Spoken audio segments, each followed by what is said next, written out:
In a peaceful kingdom nestled amidst the lush green mountains, there stood an ancient monastery known as the Temple of Tranquil Wisdom. Within its walls resided a humble monk named Liang, renowned for his deep spiritual knowledge and unwavering devotion to his teachings.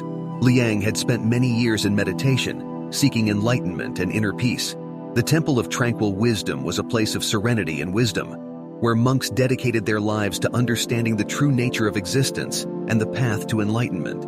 Liang, a young and gifted monk, had shown great promise from an early age. His meditations were said to be so profound that it was as if he had tapped into the very essence of the universe. One fateful evening, as the sun dipped behind the horizon, a shadow crept over the kingdom. News of marauding bandits and a malevolent warlord's impending invasion reached the ears of the monastery's wise abbot. The serene tranquility of the kingdom was threatened, and the abbot knew that it was time for action. The abbot called a council of the senior monks, including Liang, to discuss the impending danger. They understood that the teachings of the monastery emphasized nonviolence and compassion, but they also recognized that defending the kingdom was their duty as guardians of peace and harmony. Though Liang had always shunned violence, he realized that he could not ignore the plight of his people. Deeply conflicted, he sought counsel from the wise abbot, who imparted him with an ancient prophecy. It spoke of a monk who would wield the power of his inner peace as a weapon to safeguard the kingdom. Liang was torn between his commitment to nonviolence and his sense of duty to protect his homeland. The weight of the prophecy bore heavily on him, and he knew that he could not turn away from the challenge that lay ahead. Determined to embrace his destiny, Liang embarked on rigorous training to transform from a peaceful monk into a skilled warrior.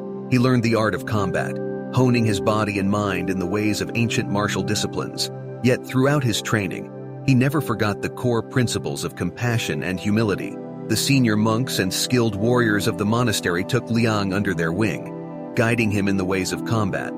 But as he sparred with fellow monks and mastered various fighting techniques, Liang struggled to reconcile his newfound martial skills with his commitment to nonviolence. As Liang delved deeper into his training, he discovered hidden strengths and abilities within himself. Through intense meditation and self-reflection, he unlocked the full potential of his inner peace, harnessing it as a source of unimaginable power. His newfound abilities astounded even the most seasoned masters at the monastery. In the stillness of meditation, Liang found that his mind could connect with the energy of the universe itself. He could sense the intentions of his opponents before they made a move and react with a grace and precision that seemed almost supernatural. Armed with his newfound martial prowess and a heart full of compassion, Liang bid farewell to the serene monastery and set forth on his quest to protect the kingdom. Along the way, he encountered various challenges, met allies who shared his cause, and faced the first tests of his resolve. As he journeyed through the kingdom, Liang witnessed the suffering caused by the warlord's forces. Villages lay in ruins, and innocent people were being oppressed and exploited. His heart ached for the pain of his people, and his determination to protect them strengthened with every step he took. Finally, after traversing treacherous terrains and defeating countless adversaries, Liang and his companions arrived at the warlord's menacing fortress. The battle that followed was epic, with Liang's inner peace clashing against the warlord's malevolence. In a climactic showdown, Liang's compassion proved stronger than the warlord's darkness, and he emerged victorious. In the final moments of the battle, the warlord found himself disarmed and at Liang's mercy.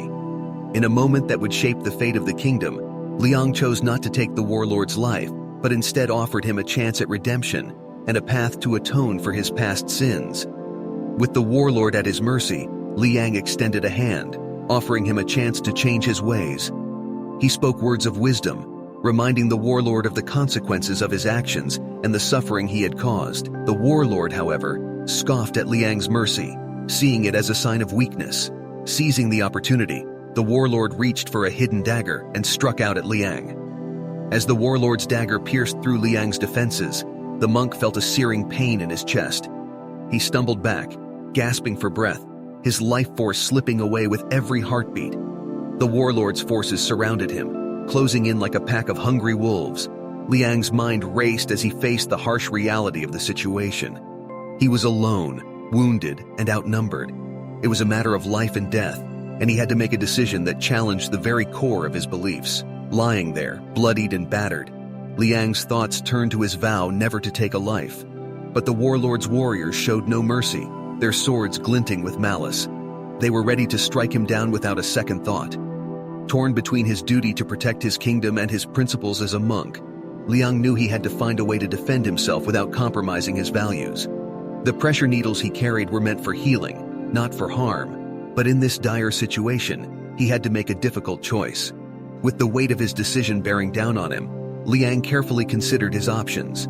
He recalled the teachings of his monastery, focusing on the concept of non-violence and the sanctity of all life.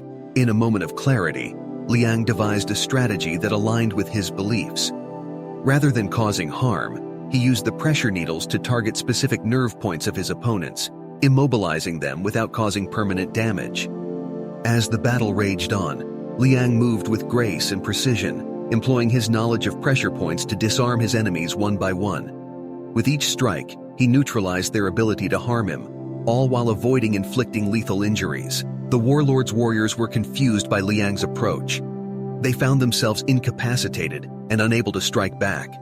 In their moments of vulnerability, Liang offered them words of peace and a chance to reconsider their actions.